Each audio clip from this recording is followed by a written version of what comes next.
the state of bilateral relation, including its current trajectory. They reaffirmed their shared resolve to further strengthen these time-tested fraternal bonds. Recent developments in the Middle East were also discussed. The Prime Minister appreciated Qatar's constructive and proactive role in promoting peace, dialogue, and mediation across the region, and acknowledged its meaningful efforts to diffuse tensions through diplomatic solutions. He assured the Qatari leadership that Pakistan would continue to play a positive role in maintaining regional peace and stability, and both leaders agreed to remain in close contacts in the days ahead. As you're also aware, our President, the President of Pakistan, His Excellency Mr. Asif Ali Zardari, is undertaking an official visit to the Kingdom of Bahrain from 13th to 16th January. He is accompanied by a high-level delegation. President Zardari met King Hamad bin Al Khalifa Al Qadabaliya at Qudabia Palace, Manama. He was accorded a Guard of Honor. Talks covered trade and investment, defense cooperation, support for Pakistan's community, and regional and global issues. The King conferred our President with Sheikh Isa Award. During the visit, the President is also scheduled to hold meetings with His Royal Highness Prince Salman bin Hamad Al Khalifa, the Crown Prince, and the Prime Minister of Bahrain. And the meeting, I understand, is taking place shortly, or perhaps as we speak. The discussion will focus on general, bilateral, regional, and international issues of mutual interest. This visit of our President to Bahrain seeks to reinforce Pakistan's long-standing cooperation with the brotherly Gulf nation while expanding opportunities for collaboration in trade and economic partnerships, defense and security, and people-to-people ties. Coming to the engagements of the Deputy Prime Minister and Foreign Minister this week, as you're aware, our Deputy Prime Minister and Foreign Minister, Senator Mohammad Ishaq Dar, addressed and participated in the 22nd extraordinary session of the OIC Council of Foreign Ministers that was held in Jeddah. He led the Pakistani delegation to this session. The session was basically convened on Somaliland region of the Federal Republic of Somalia. In his address, the DPMFM strongly condemned the illegal and unlawful recognition by Israel of the Somaliland region, as well as subsequent unwarranted and highly provocative visits of Israeli officials to the territory. He termed such acts as political aggression and a direct assault on Somalia's internationally recognized borders, setting a perilous precedent and threatening peace and security in the Horn of Africa, the Red Sea region, and beyond. He rejected any proposal for dislocation of the Palestinian people and reaffirmed Pakistan's principled commitment to an independent, contiguous, and sovereign state of Palestine based on pre-1967 borders with Al-Quds al-Sharif as its capital. Appreciating the OIC's principled position and consistent support for the resolution of Jammu and Kashmir dispute, the DPM urged the OIC to step up its efforts towards the realization of the right to self-determination of the people of Kashmir, Jammu and Kashmir.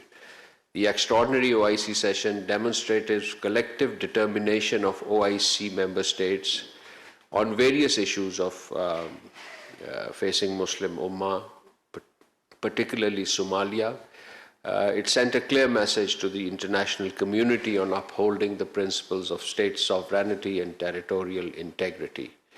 On sidelines of this OIC meeting, our Deputy Prime Minister and Foreign Minister met his counterparts from Azerbaijan, Bangladesh, Maldives, and Egypt. He also held meeting with the Deputy Foreign Minister of Saudi Arabia and, of course, the Secretary General of the OIC. Whilst in Jeddah, the Deputy Prime Minister, Foreign Minister inaugurated the new building of the Pakistan's Consulate General In Jeddah, he raised the Pakistani flag on the premises of the new building, followed by ribbon cutting, unveiling of the flag, and tree plantation in the Chancery lawn.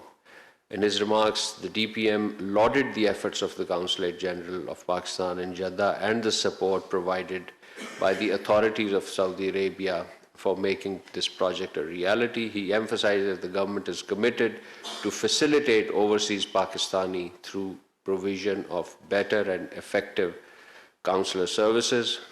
After viewing the building and facilities, he expressed satisfaction on the completion of the project and authorized the transfer of operation and consular services to the new Chancery building at the earliest. As you would aware, western region of Saudi Arabia is home to about 1.8 million Pakistanis, and this new Chancery building and its facilities will improve service delivery for the Pakistani community there, making their visits a pleasant experience and provides better venues for community welfare events and functions. Moving on to DPM Foreign Minister's telephone calls this week. He held telephone conversation. He received a telephone call from the Foreign Minister of Uzbekistan, Bakhtiar Saidov, reaffirming the strong and growing Pakistan-Uzbekistan bilateral relations. The two FMs underscored the importance of sustained momentum in political, economic, and cultural engagements, including through continued high-level leadership exchanges, and they also agreed to maintain close contact to follow up on ongoing initiative and explore new avenues of collaboration.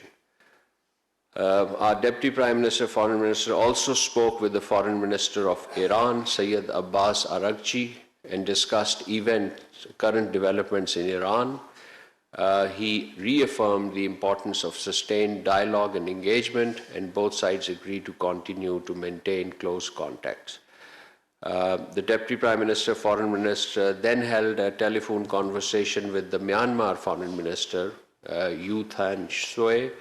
Both leaders underscored the importance of resolving regional issues through peaceful dialogue and agreed to remain in close and constructive engagement on matters of mutual interests.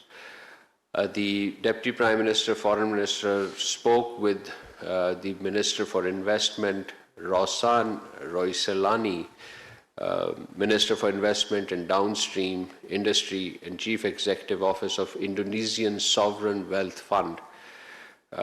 Danantara is the name for that sovereign wealth fund.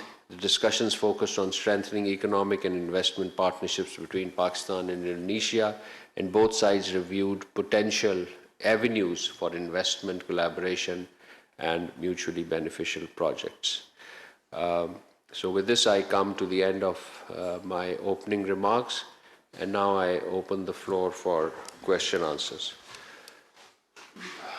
Ji Zeeshan. Thank you spokesperson. Iran से मुतल्लिक मेरा सवाल है कि Iran में मौजूदा हालात के पेश नज़र उन्होंने जो रेट्स हैं वो भी बंद कर दिए, लेकिन उसके बावजूद जो अमेरिका है वो मुसलसल धमकियां दे रहा है. तो इस पर अगर पाकिस्तान की पोजीशन वाज़ेह करे, ऐसा लग रहा है कि अमेरिका एक मरतबा फिर इस खित्ते में जो है वो कोई मिलिटेंसी करना चाहता है या अटैक करना चाहता है, तो इस पर अगर पाकिस्तान की पोजीशन वाज़ेह करे. Thank you. So let me answer, we'll come back to Pakistan is closely following the developments related to the situation in Iran. We attach great importance to Iran, both as a neighboring country and as an important player of international community and an important member of global fraternity.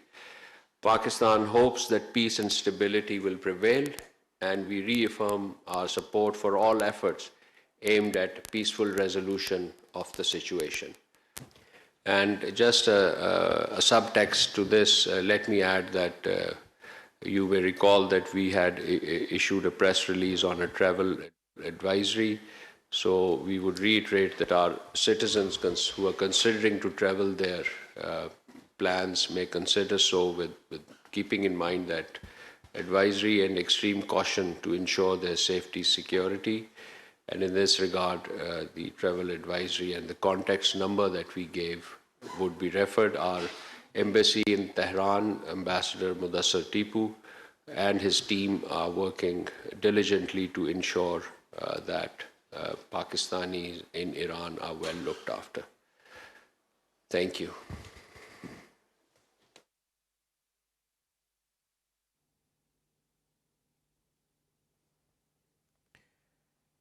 Islamabad में तर्जुमान दफ्तर ख़ारजा ताहिर हुसैन इंदराबी की हफ्तेवार news briefing इस वक्त जारी है और उनकी जानिब से ये बताया गया है कि नायब वज़ीर आज़म ने जद्दा में OIC वज़राए ख़ारजा काउंसिल के इजलास में शिरकत की। Visa processes of 75 countries including Pakistan.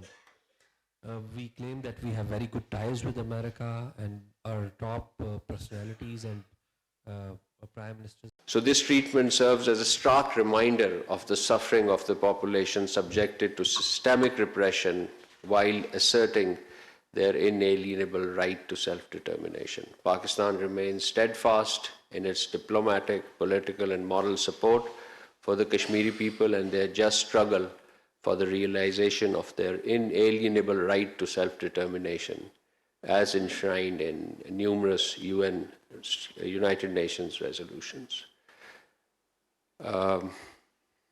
Yes, thank you. Ji, Anas. Thank you so much, spokesperson. A couple of questions. Firstly, the Indian Army Chief has recently made a public statement that appears to escalate the rhetoric and reinforce a confrontational posture towards Pakistan. How does the Foreign Office or Pakistan view these remarks in context of regional stability?